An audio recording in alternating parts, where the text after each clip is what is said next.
इटरी जाने रोड खाल्टो परेर यसमा बाइकदेखि नान केटाकेटीहरू लिएर सबै खाल्टो भएको कारणले हामीले हाम्रा युवाहरू हाम्रा दाइहरूले यहाँ ठक्कसँगले है एउटा यो सानो यहाँबाट चाहिँ बाइकहरू क्षति नहोस् भनेर यो इटरीदेखि धरान जाने रोड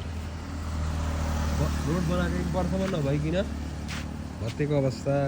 जस्ताको त्यस्तै अवस्था त हामी बनाउन सक्ने अवस्था छैन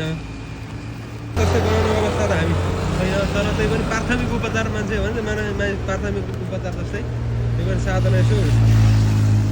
बाइकलाई स्पेसल बाइकलाई बाइक स्कुटी चाहिँ एउटा नलडोस् भन्ने उद्देश्यले सामाजिक कार्य हामीले अगाडि देख्यौँ यो गरिहाल्यौँ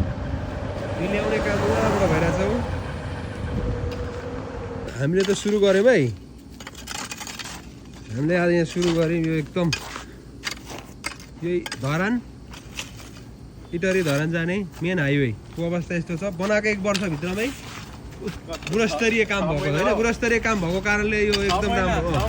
अनि 6 महिनामै यो गएर हेर्नु यस्तै यसो केही नभए पनि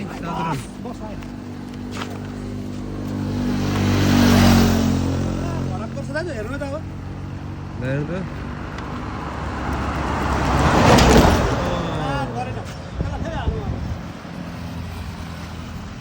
गुड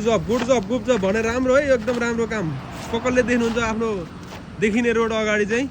हामीले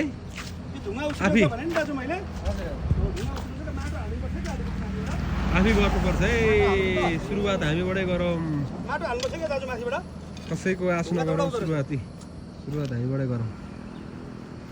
अलिअलि उडाउनु त यो यसमा वाला कतन हालिकन बस्दैन के